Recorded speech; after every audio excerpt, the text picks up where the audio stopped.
Boche gold and diamonds. Buy now pay later. മയക്കുമരുന്നിനെതിരെയുള്ള പോരാട്ടത്തിൽ കായിക മേഖലയെ ഉപയോഗിക്കുക എന്ന ലക്ഷ്യത്തിൽ തൃത്താല മണ്ഡലത്തിലെ ക്ലബ്ബുകൾക്ക് ഫുട്ബോൾ വിതരണം ചെയ്തു. പഞ്ചായത്ത് യുവതാര പരിതൂർ PLR നടക്കുകയാണ്. ഉണർവ് എന്ന പേരിൽ സ്കൂളുകളിൽ ഒരു കായിക പ്രോത്സാഹന പരിപാടി വിമുക്തി നടപ്പാക്കിക്കൊണ്ടിരിക്കുന്നുണ്ട്. ലോകത്താകെ പരീക്ഷിച്ച് വിജയിക്കപ്പെട്ടിട്ടുള്ള ഒരു കാര്യമാണ് മയക്കുമരുന്നിനെതിരായിട്ടുള്ള പോരാട്ടത്തിൽ സ്പോർട്സിനെ ഉപയോഗിക്കാം എന്നത്. അതുകൊണ്ടാണ് തൃത്താലയിലെ ക്ലബ്ബുകൾക്കെല്ലാം സ്പോർട്സ് കിറ്റുകൾ കൊടുക്കാം എന്നാലോചിച്ചത്. MLA ആസ്തി വികസന ഫണ്ട് ഉപയോഗിച്ച് രജിസ്റ്റർ ചെയ്ത ക്ലബ്ബുകൾക്ക് മാത്രമേ കൊടുക്കാനാവൂ.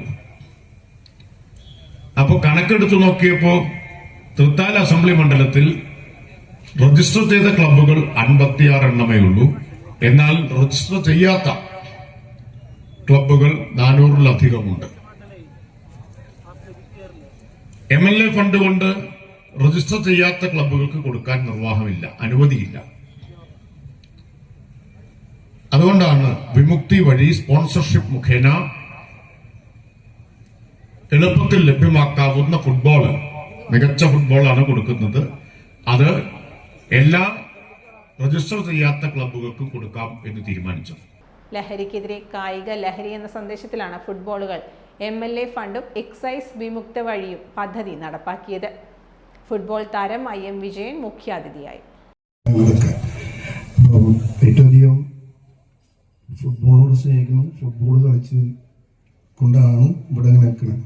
ഇപ്പോഴത്തുള്ള പിള്ളേർക്ക് ഏറ്റവും നല്ല സുഖം എന്ന് പറഞ്ഞപ്പോൾ പെട്ടെന്ന് നല്ല ക്യാമ്പൊക്കെ ഉണ്ട്, ഇപ്പോൾ നല്ല ടർഫ് ഗ്രൗണ്ട് ഉണ്ട്, പെട്ടെന്ന് കളിച്ച് ഇപ്പോൾ നല്ല ചാൻസാണ്. കാരണം IS പോലത്തെ കളിയൊക്കെ വന്നു നാഷണൽ ടീമിലേക്ക് പോകാനും, ഒരു സ്റ്റേറ്റ് കളിച്ച് കഴിഞ്ഞാൽ നാഷണൽ ടീമിലേക്ക് പോകാനും under-16 തൊട്ട് under-15, 13 ഒക്കെ ഇന്ത്യൻ ടീമുള്ളതാണ്. തുടർന്ന് പോലീസ്, എക്സൈസ്, ക്ലബ്ബുകൾ എന്നിവരുടെ ഫുട്ബോൾ മത്സരവും അരങ്ങേറി. പോലീസ് ടീമിൽ മന്ത്രി MB രാജേഷും കളിക്കളത്തിലിറങ്ങി. മണ്ഡലത്തിലെ 500 ക്ലബ്ബുകൾക്കാണ് വിമുക്തി ഫുട്ബോൾ നൽകിയത്.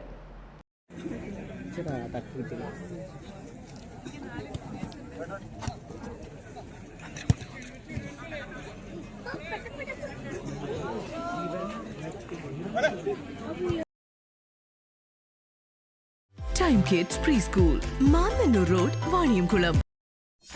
.view News. കാഴ്ചകളാണ് ലോകം, കണ്ടു തുടങ്ങുക.